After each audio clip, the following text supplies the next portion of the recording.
सभी स्टूडेंट्स को मेरा प्यार भरा नमस्कार। आज हम डेटा स्ट्रक्चर यूजिंग सी के लेक्चर नंबर 6 की तरफ बढ़ रहे हैं, जिसमें हम top down model and bottom up model के बारे में डिस्कस करेंगे। तो चलिए शुरू करते हैं। जब भी आप किसी प्रॉब्लम को अपने सिस्टम में या प्रोग्राम में सॉल्व करने जाते हैं तो आपके पास दो डिफरेंट टाइप के मॉडल्स अवेलेबल रहते हैं। ठीक है, कोई भी प्रॉब्लम आपने सॉल्व करनी है तो उसके लिए सबसे पहले आपको एक सॉल्यूशन निकालना पड़ेगा। अब सॉल्यूशन निकालने के मल्टीपल तरीके हो सकते हैं, तो यहाँ पे जो दो डिफरेंट अप्रोच हम यूज़ करते हैं वही यहाँ पे हमने मॉडल के रूप में कैटेगराइज की हुई है। अब यहाँ पे ध्यान देने वाली बात है कि मॉडल्स का मतलब यहाँ पे क्या है। मॉडल्स का मतलब ये स्टैंडर्ड अप्रोच हैं to solve a programming question और ए प्रोग्रामिंग चैलेंज। तो यहाँ पे ध्यान दीजिए, हमने टॉप डाउन और बॉटम अप मॉडल को मेंशन किया हुआ है। तो अगर अगर इंग्लिश की लैंग्वेज में देखें तो टॉप डाउन का मतलब क्या होता है कि टॉप से डाउन मतलब नीचे की तरफ आना, ऊपर से नीचे की तरफ आना, इसी को हम बोलते हैं टॉप डाउन मॉडल। और अगर हम नीचे से ऊपर की तरफ जाएं तो इसको हम बोलते हैं बॉटम अप मॉडल। तो दो डिफरेंट टाइप के मॉडल यहाँ पे अवेलेबल हैं। पहला है top down model and second one is bottom up model. अब यहाँ पे अगर हम बात करें टॉप डाउन डिज़ाइन मॉडल की, तो टॉप डाउन डिज़ाइन मॉडल होता क्या है सबसे पहले हम ये जानेंगे। तो मैं यहाँ पे आपको दिखाना चाहूँगा with the help of A diagram. सबसे पहले हम एक डायग्राम बना लेते हैं जो कि एक ट्रायंगल है। यहाँ पे हमने क्या किया है, डिफरेंट लेवल में इस प्रॉब्लम और उसके सॉल्यूशन को बांट दिया है। तो ये क्या है, ये आपका टॉप पे पड़ी हुई एक प्रॉब्लम है जिसका सॉल्यूशन हम फाइंड आउट कर रहे हैं। तो इस प्रॉब्लम को हम क्या करते हैं, इस प्रॉब्लम को हम एज ए होल देखते हैं। सबसे पहले मीन्स एक कंप्लीट प्रॉब्लम के रूप में हम इसको देखेंगे। इसके बाद हर लेवल पे, ये आपका लेवल 1 है, ये आपका लेवल 2, ये आपका लेवल 3 एंड ये आपका लेवल 4। तो यहाँ पे होता क्या है, हम इस प्रॉब्लम को डिफरेंट छोटी छोटी प्रॉब्लम्स में डिवाइड करते हैं। तो यहाँ पे लेट्स सपोज हमारे पास एक बिगर प्रॉब्लम थी, प्रॉब्लम 1, जिसे हम P1 नाम दे सकते हैं, P1। तो P1 को हमने ब्रेक डाउन किया P2 और P3 में। देन हमने P2 को कन्वर्ट किया P4 एंड P5 में, और P3 को हमने कन्वर्ट किया P6 में एंड P7 में। ऐसे ही हम P4 को कन्वर्ट कर सकते हैं दो छोटी प्रॉब्लम्स में, P5 को हम कन्वर्ट कर सकते हैं दो छोटी प्रॉब्लम में, P6 को हम कन्वर्ट कर सकते हैं दो छोटी प्रॉब्लम्स में, एंड P7 को हम कन्वर्ट कर सकते हैं दो छोटी प्रॉब्लम्स में। तो अल्टीमेटली जो हमारे पास प्रॉब्लम्स आ जाएंगी वो होंगी 8 छोटी छोटी प्रॉब्लम्स जो लेवल 4 पे एग्जिस्ट करती है। ठीक है, इसको हम एक बार दोबारा से बना के देख लेते हैं। यहाँ पे हमने ट्रायंगल ड्रॉ किया था। ट्रायंगल में हमने सबसे ऊपर लेवल 1, लेवल 2, लेवल 3, लेवल 4। तो यहाँ पे हमारे पास 8 छोटी छोटी प्रॉब्लम्स अवेलेबल थी। अब होता क्या है, आप क्या करते हैं, टॉप डाउन में आपको टॉप लेवल की प्रॉब्लम के बारे में पता होता है और आप उसी को ब्रेक डाउन करके छोटी छोटी प्रॉब्लम्स में बांटते हैं। फिर जब छोटी छोटी प्रॉब्लम्स आपके पास होंगी तो आप हर प्रॉब्लम का सलूशन निकालने की कोशिश करते हैं। जब आपको इन 8 के बारे में सलूशन मिल जाएगा तो आप इन दोनों को कंबाइन करके इसके ऊपर लेवल पे जो सलूशन प्रॉब्लम थी उसका सलूशन प्रोवाइड करेंगे। देन सेकेंड प्रॉब्लम का, थर्ड प्रॉब्लम का, फोर्थ प्रॉब्लम का, फिर दो को कंबाइन करके आप इसके ऊपर के लेवल पे जो प्रॉब्लम थी उसका सलूशन प्रोवाइड करेंगे एंड सेकेंड प्रॉब्लम का सलूशन प्रोवाइड करेंगे, और एट द एंड आपके पास जो फाइनल प्रॉब्लम थी उसका आप सलूशन दे देंगे।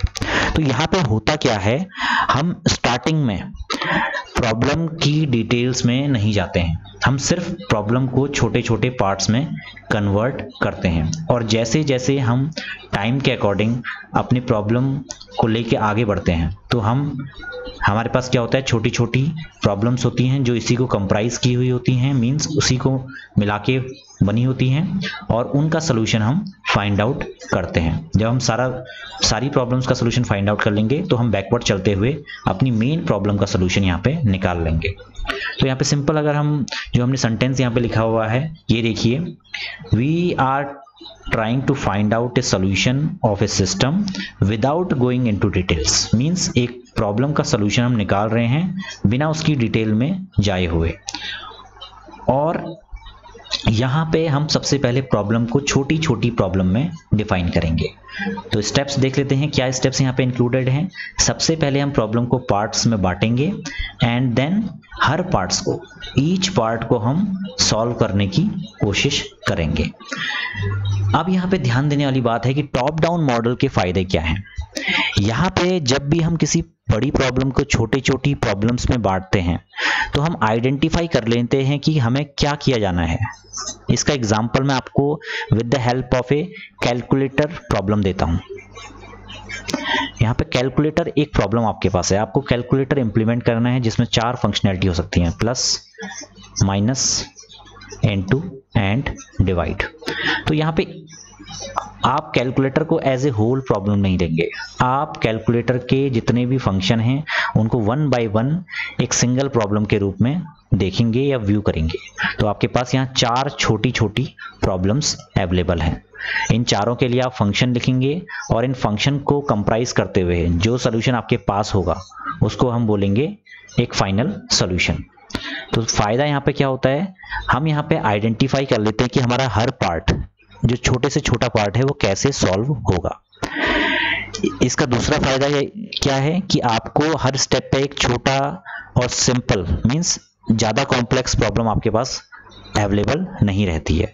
तो अगर हम P को देखें और P1 को देखें तो P1 आपकी एक सिंपलर प्रॉब्लम होगी इन कंपैरिजन टू P, और P क्या होगी आपकी कॉम्प्लेक्स।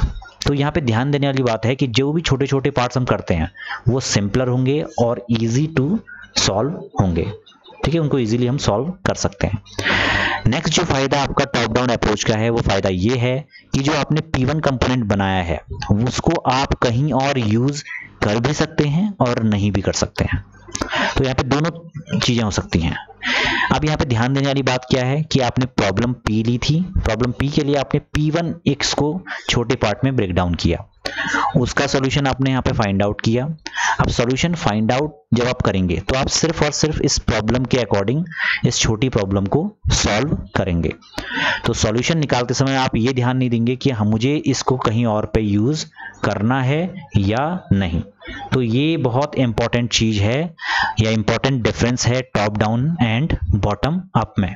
तो सॉल्यूशन आपका रीयूजेबल हो भी सकता है और नहीं भी हो सकता है, ठीक है। तो मैंडेटरी नहीं है कि यहाँ पे सॉल्यूशन आपका रीयूजेबल हो। नेक्स्ट जो आपका फायदा यहाँ पे है कि जब भी आप प्रॉब्लम को छोटे छोटे पार्ट में डिवाइड करेंगे, लेट सपोज P आपकी प्रॉब्लम है, आपने 4 पार्ट में इसको डिवाइड किया, तो 4 अलग अलग रिसोर्स पर्सन, 4 अलग अलग डेवलपर हर प्रॉब्लम को सॉल्व करते हुए आपको एक फाइनल सोल्यूशन प्रोवाइड कर दें। अब इसी के विपरीत अगर हम बॉटम अप में जाएं तो बॉटम अप क्या है, बॉटम अप में हमें छोटी प्रॉब्लम हमारे पास रहती है, हमें ये पता नहीं होता है इन जनरल कि ये प्रॉब्लम इससे कनेक्ट होते हुए हमें एक बड़े सॉल्यूशन की तरफ ले जाएगी, ठीक है, एक बड़े सॉल्यूशन की तरफ ले जाएगी। तो यहाँ पे क्या है, यहाँ पे आपको ये ध्यान रखना है कि हम बड़ी प्रॉब्लम की तरफ यहाँ पे नहीं देखते हैं। जो हमारे पास प्रॉब्लम रहती है वो हमेशा छोटी रहती है, हम सिर्फ और सिर्फ छोटी प्रॉब्लम को यहाँ पे लेके चलते हैं और उसका सॉल्यूशन निकालते हैं। तो यहाँ पे फायदा क्या होता है कि जो हमारा एक छोटी प्रॉब्लम का सॉल्यूशन रहता है वो हमेशा एक रीयूजेबल कंपोनेंट की तरह काम कर सकता है। रीयूजेबल का मतलब क्या है कि उसको कहीं और भी यूज में लाया जा सकता है, ठीक है। तो बेसिकली क्या है, बॉटम अप डिजाइन, आप उल्टे तरीके से यहाँ पे चलेंगे। आप क्या करेंगे, आपने ये ट्री बनाया, सॉरी एक ट्रायंगल बनाया, ट्रायंगल में आपने क्या किया, छोटे लेवल पे आपको कुछ प्रॉब्लम्स मिली हुई है, आपने इंडिविजुअल प्रॉब्लम को सॉल्व किया, आपको नहीं पता है कि बड़ी प्रॉब्लम यहाँ पे हमारे पास अवेलेबल है और उसका सोल्यूशन हम ढूंढने जा रहे हैं। बाकी चीज़ें अपने आप होती चलेंगी। आपने जब छोटी प्रॉब्लम सॉल्व कर दी तो उनको मिला के हम अल्टीमेटली मेन प्रॉब्लम को सॉल्व कर लेंगे। बॉटम अप डिज़ाइन में जो सबसे इम्पॉर्टेंट कॉन्सेप्ट है वो है ऊप्स कॉन्सेप्ट। यहाँ पे ऑब्जेक्ट एंड क्लास की मदद से आपकी प्रॉब्लम्स को सॉल्व किया जाता है, जो आपका एक रीयूजेबल कंपोनेंट बनाने में आपकी हेल्प करते हैं। रीयूजेबल मीन्स उसको बहुत सारे डिफरेंट प्रोग्राम्स में यूज़ किया जा सकता है। तो बॉटम अप डिज़ाइन मेजरली आपका C++, जावा, .NET, जितनी भी ऑब्जेक्ट ओरिएंटेड प्रोग्रामिंग है, PHP, पाइथन, वहाँ पे आप इसको यूज़ कर सकते हैं। तो जहाँ पे भी ऑब्जेक्ट एंड क्लास का कॉन्सेप्ट आता है वहाँ पे आपका बॉटम अप मॉडल यूज़ में आ सकता है। अब इसके एडवांटेजेस क्या हैं, यहाँ पे हमेशा और हमेशा रीयूजेबल लो लेवल यूटिलिटी हमारे पास अवेलेबल रहती है। लो लेवल यूटिलिटी का मतलब क्या है, जो सबसे लोएस्ट लेवल पे आपने छोटी छोटी 8 प्रॉब्लम ली थी वो अपने आप में एक यूटिलिटी है। यूटिलिटी का मतलब अपने आप में एक पूरा वो सॉल्यूशन है, ठीक है। तो ये अपने आप में यूटिलिटीज हैं यहाँ पे, ये ध्यान रखना है आपको। और रीयूजेबल मतलब इनको यहाँ तो यूज़ कर ही सकते हैं हम, मीन्स 8 को कंबाइन करके हमने एक फाइनल प्रॉब्लम का सॉल्यूशन प्रोवाइड कर दिया, मगर ये छोटी यूटिलिटी आप किसी और प्रोग्राम में भी फिट कर सकते हैं। तो यही इसका सबसे बड़ा फायदा है। और बाकी एडवांटेजेस जो टॉप डाउन के थे वो इसमें अवेलेबल रहते हैं, ठीक है। मतलब आपका ये ईजियर टू सॉल्व होता है, जब आप बड़ा कंपोनेंट नहीं देख रहे हैं तो हमेशा ये इजी रहेगा। इसके अलावा अगर हम देखें तो छोटा पार्ट है तो हमें प्रॉब्लम को सॉल्यूशन करने में, उसका सॉल्यूशन फाइंड आउट करने में बहुत इजी होता है, लेस कॉम्प्लेक्स होता है, रीयूजेबल हो सकता है और डिफरेंट रिसोर्स पर्सन उसको यूज़ कर सकते हैं। तो ये मोर बेनिफिशियल होता है in comparison of top down. Bottom up model top down model के कंपैरिजन में बहुत ज़्यादा फायदेमंद होता है। तो वन बाय वन इनके बीच में हम कुछ डिफरेंसेस देख लेते हैं। यहाँ पे हम बड़ी प्रॉब्लम को छोटी प्रॉब्लम में ब्रेक करते हैं, जबकि बॉटम अप अप्रोच में हम हमेशा स्मॉल प्रॉब्लम को ही लेके चलते हैं और उनको इंटीग्रेट करते हुए अपना सॉल्यूशन प्रोवाइड करते हैं। तो सिंपल भाषा में ये समझिए, टॉप डाउन अगर ये है तो बॉटम अप ये है। दोनों ही एक दूसरे से जुड़े हुए हैं, मगर उनके बीच में डिफरेंस आपको पता होना चाहिए। यहाँ पे जो भी प्रोग्रामिंग लैंग्वेज आप यूज़ करते हैं वो आपकी स्ट्रक्चरल प्रोग्रामिंग होती है, ठीक है। स्ट्रक्चरल प्रोग्रामिंग मीन्स जो एक स्ट्रक्चर को फॉलो करते हैं। स्ट्रक्चर का मतलब जो with the help of function आपके काम करते हैं। तो जैसे आपने सी प्रोग्रामिंग में देखा, अगर आपको कैलकुलेटर का प्रोग्राम बनाना है तो आप क्या करोगे, कैलकुलेटर के प्रोग्राम को ब्रेक करोगे 4 प्रॉब्लम्स में छोटी छोटी। उन चारों प्रॉब्लम्स के लिए आप फंक्शंस यहाँ पे बनाएंगे। फंक्शंस का मतलब आप छोटे छोटे फंक्शन बनाएंगे, सम ऑफ 2 नंबर के लिए, सब्ट्रैक्शन ऑफ 2 नंबर के लिए, मल्टीप्लिकेशन ऑफ 2 नंबर्स के लिए एंड डिवीजन ऑफ 2 नंबर्स के लिए। तो इन चारों प्रॉब्लम को आप with the help of function आप रिजॉल्व करेंगे और अल्टीमेटली इसको कंबाइन करके जो प्रोग्राम आप प्रोवाइड करेंगे वो आपका कैलकुलेटर का प्रोग्राम हो जाएगा। मगर ध्यान देने वाली बात यह है कि यहाँ पे आपका जो P1 है, जो ये फंक्शन आपने बनाया है, ये किसी और प्रोग्राम में इसको यूज करना बहुत टफ या बहुत कॉम्प्लेक्स हो जाएगा। तो ये रीयूजेबल हो भी सकता है और नहीं भी, इट्स अप टू यू। आपने किस तरीके से अपने प्रोग्राम को बनाया है, किस तरह से अपने फंक्शन को बनाया है। जनरली यहाँ पे आपके जितने भी कंपोनेंट आप बनाते हैं वो रीयूजेबल नहीं होते हैं, ठीक है। तो यहाँ पे जो प्रोग्रामिंग लैंग्वेज यूज होती है वो आपकी स्ट्रक्चर प्रोग्रामिंग होती है। अभी तक आपने स्ट्रक्चर प्रोग्रामिंग जो पढ़ी है वो है सी से पहले कुछ लैंग्वेज और भी थी, फॉर्ट्रेन एंड कोबॉल, जिनका यूसेज अब बहुत मिनिमल रह गया है, बहुत कम रह गया है, तो इसको हम ज़्यादा तवज्जो नहीं देते हैं। इसके बाद अगर हम देखें बॉटम अप डिज़ाइन में जो आपकी लैंग्वेजेस यूज होती हैं वो हैं आपकी जितनी भी ऑब्जेक्ट ओरिएंटेड लैंग्वेज हैं, जैसे C, C plus plus and Python, Scala, .NET, इसके अलावा जितनी भी PHP, पाइथन, जितनी भी लैंग्वेजेस हैं सब जो आजकल प्रेजेंट में चल रही हैं वो ऑब्जेक्ट एंड क्लास के कॉन्सेप्ट पे काम करती हैं।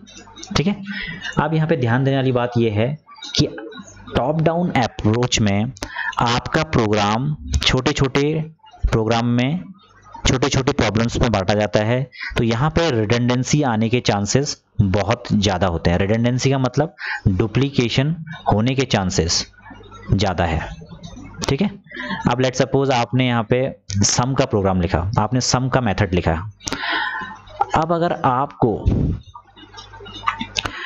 यहाँ पे आपसे क्वेश्चन एक और आपको कैलकुलेटर के माध्यम से एवरेज को भी इंप्लीमेंट करना है, तो एवरेज के लिए आपने एक फंक्शन लिखा, उस फंक्शन में आप क्या करोगे, दोबारा से सम के लॉजिक को इंप्लीमेंट करोगे। तो यहाँ पे क्या है, आपका कोड दोबारा से लिखा जा रहा है। तो यहाँ पे एक बार आपने कोड लिखा मगर उस कोड को आप यहाँ पे यूज नहीं कर पा रहे, तो ये क्या है, रिडंडेंसी। मीन्स आपने जो कोड लिखा है वो बार बार दूसरे फंक्शंस में भी लिखा जा सकता है। जबकि यहाँ पे बॉटम अप मॉडल में क्या होता है, क्लास और ऑब्जेक्ट का कॉन्सेप्ट होता है, तो आपकी रिडंडेंसी, आपका जो डुप्लीकेशन, जो आप दोबारा दोबारा कोड लिख रहे हैं वो बहुत कम हो जाता है। किसकी मदद से, data encapsulation and data hiding की मदद से। इसको, इन कॉन्सेप्ट को आप फ्यूचर में जब जावा या C++ पढ़ेंगे तब मैं आपको बताऊंगा, अभी के लिए हम इसको लीव करते हैं। नेक्स्ट जो आपका डिफरेंस है, यहाँ पे जितने भी आपके पास प्रॉब्लम्स रहती हैं उन प्रॉब्लम्स के बीच में कम्युनिकेशन बहुत कम रहता है। तो अगर कम्युनिकेशन कम होगा तो आपका डुप्लीकेशन होने के चांसेस बहुत ज़्यादा हैं। मींस कोड आपका दोबारा दोबारा लिखा जाए इसके चांसेस बहुत ज़्यादा हैं। जबकि बॉटम अप अप्रोच में कम्युनिकेशन होना मस्ट है। अगर कम्युनिकेशन नहीं होगा तो अगेन ये आपके टॉप डाउन अप्रोच में जैसे रिडंडेंसी वाला एरर है उसको लेके चलेगा। तो हमेशा यहाँ पे P1, P2, P3, P4 इन चारों प्रॉब्लम्स, छोटी प्रॉब्लम्स के बीच में कम्युनिकेशन रहता है। टॉप डाउन अप्रोच में जो सिस्टम का टॉप फंक्शन होता है उसको आइडेंटिफाई करना बहुत मुश्किल होता है। मतलब लेट सपोज आपने P1, P2, P3, P4 इन चारों को आपने सॉल्व किया, तो इन चारों में से आइडेंटिफाई करना बहुत मुश्किल होता है कि इन चारों में से टॉप वाला फंक्शन कौन है, लोअर वाला फंक्शन कौन है, क्योंकि सारे के सारे सेम लेवल पे होते हैं। ठीक है, और बॉटम अप में क्या है, बेसिकली जो भी आप फाइनल सॉल्यूशन आप प्रपोज करते हैं किसी बड़ी प्रॉब्लम के लिए, तो वो ऐसा भी हो सकता है कि जहां से आपने स्टार्ट किया हो वहीं से आपको फाइनल सॉल्यूशन मिल जाए। माइट भी ऐसा भी हो सकता है कि जो आपने P8 एक लास्ट प्रॉब्लम आपने छोटी वाली सॉल्व की, वहां से आपकी स्टार्टिंग पॉइंट हो सकता है। तो आपको ये ध्यान रखना है कि यहाँ पे जो टॉप फंक्शन होता है वो हमेशा हमें पता नहीं चलता है कि कौन सा है, जबकि इस बॉटम अप में भी सेम सिनेरियो होता है। और यहाँ पे एक और चीज होती है कि P1, P2, P3, P4 इन चारों में से मुझे ये नहीं पता कि कौन सा मेरा स्टार्टिंग पॉइंट है। स्टार्टिंग पॉइंट आपका ये भी हो सकता है, ये भी हो सकता है, ये भी हो सकता है, ये भी हो सकता है। मींस स्टार्टिंग पॉइंट का मतलब जब आप इन चारों को मिला के अपना फाइनल सॉल्यूशन प्रपोज करें तो आप किसी को भी उठा के प्लग इन कर सकते हैं, क्योंकि यहाँ पे यूटिलिटी बेस्ड प्रोग्राम चलते हैं। ठीक है, यूटिलिटी मीन्स हर फंक्शन, हर क्लास अपने आप में एक सॉल्यूशन को सॉल्व करते हुए चलती है। ठीक है, वो अपने आप में इंडिपेंडेंट है। तो यहाँ पे ध्यान देने वाली बात है कि टॉप डाउन और बॉटम अप आपस में कंबाइंड अप्रोच हैं। टॉप डाउन अगर इनको प्रोग्रामिंग वर्ड में देखा जाए तो टॉप डाउन आपका स्ट्रक्चरल प्रोग्रामिंग का एग्जांपल है, जबकि बॉटम अप आपका ऑब्जेक्ट ओरिएंटेड प्रोग्रामिंग का कॉन्सेप्ट है। इसके अलावा दूसरी चीज अगर हम थ्योरेटिकल वर्ड में देखें तो टॉप डाउन अप्रोच आपकी हाई लेवल अथॉरिटी यूज करती हैं, जहां पे वो एक बड़ी प्रॉब्लम, लेट सपोज आपको फेसबुक डेवलप करना है। फेसबुक डेवलप करने के लिए आपने क्या किया, आपने फेसबुक को मल्टीपल कंपोनेंट्स में बांट दिया। तो हायर अथॉरिटी क्या करेंगी, इसको मल्टीपल कंपोनेंट्स में बांटेंगी, जिनको हम बिजनेस एनालिस्ट भी बोलते हैं, जो बेसिकली अपने बिजनेस के अकॉर्डिंग हमारी नीड क्या है और उसके इम्पैक्ट क्या क्या पड़ सकते हैं उनको आइडेंटिफाई करते हैं। तो यहाँ पे फेसबुक में जितनी भी छोटी छोटी प्रॉब्लम होंगी उनको अलग अलग रखा जाएगा, फिर हर प्रॉब्लम के रिगार्डिंग डिफरेंट टीम बनेंगी और उनको वो प्रॉब्लम दे दी जाएगी। तो जो टीम इन प्रॉब्लम्स पर काम करेंगी वो बॉटम अप मॉडल पर काम करेंगी, क्योंकि उनके पास छोटी प्रॉब्लम है और वो उन छोटी प्रॉब्लम को लेते हुए उसके लिए एक कंप्लीट यूटिलिटी प्रोवाइड करेंगे, जबकि P2 के लिए एक दूसरी टीम काम कर रही होगी जो अपनी कंप्लीट यूटिलिटी प्रोवाइड करेगी। यहाँ पे अगर मैं बात करूँ डिफरेंट टीम्स या डिफरेंट प्रॉब्लम्स का, तो फेसबुक के पर्सपेक्टिव में ये आपका हो सकता है चैट फीचर। यहाँ पे आप चैट फीचर के लिए कोई सिंपल यूटिलिटी प्रोवाइड कर रहे हैं। दूसरा हो सकता है प्रोफाइल फीचर। प्रोफाइल फीचर में मल्टीपल चीज़ें हो सकती हैं, मींस आप फोटोज़ अपलोड करना है, पोस्ट अपलोड करनी है, इसके अलावा बहुत सारी चीज़ें हैं, वो सारी चीज़ें आप सॉल्व कर रहे हो। इसके अलावा तीसरा हो सकता है आपका लॉगिन मॉड्यूल, जहाँ पे आप लॉगिन एंड लॉग आउट का फीचर डेवलप कर रहे हो। इसके अलावा फेसबुक में और क्या चीज़ें हो सकती हैं, फ्रेंड्स, आप फ्रेंड्स ऐड कर रहे हैं। चौथी चीज़ आप पेज बना रहे हैं, पेजेस को हैंडल करना। तो ये सारे हम छोटे छोटे कंपोनेंट्स में बांट के अलग अलग टीम को ये दे सकते हैं और सारी की सारी टीम अपने आप में इन फंक्शनैलिटी के लिए एक यूटिलिटी प्रोवाइड करेंगे, जिन यूटिलिटीज़ को हम मिला के अल्टीमेटली फेसबुक प्रोवाइड करेंगे। तो यहाँ पे हम top down approach and bottom up model दोनों का यूज़ कर रहे हैं। तो दोस्तों यहीं पे हम अपना ये लेक्चर फिनिश करते हैं। टॉप डाउन मॉडल और bottom up model I think आपको समझ में आ गया होगा। किसी को अगर कोई कंफ्यूजन हो तो कमेंट सेक्शन में अपने क्वेश्चन पोस्ट कर सकते हैं। अगर लेक्चर पसंद आया है तो वीडियो को लाइक कीजिए, वीडियो को शेयर कीजिए मैक्सिमम लोगों को, अपने दोस्तों को जो इंफॉर्मेशन टेक्नोलॉजी बैकग्राउंड से हैं या जो भी डेटा स्ट्रक्चर सीख रहे हैं। कोई क्वेश्चन है या कुछ एप्रिसिएशन है तो आप कमेंट में लिस्ट डाउन कर सकते हैं। चैनल को सब्सक्राइब कीजिए, बेल नोटिफिकेशन प्रेस कीजिए ताकि आपको हमारे चैनल के वीडियोस के अपडेट मिलते रहें। नोट्स के लिए आप टेलीग्राम चैनल ज्वाइन कर सकते हैं, चैनल का नाम है नॉलनेस्ट। और कोई भी क्वेरी अगर आप कमेंट सेक्शन में नहीं पूछ पा रहे हैं तो आप जीमेल में भी हमें मेल भेज सकते हैं। हमारी मेल आईडी है nolnest@gmail.com। तो आज के लिए इतना ही। आज का लेक्चर हम यहीं पर फिनिश करते हैं। Thank you and bye.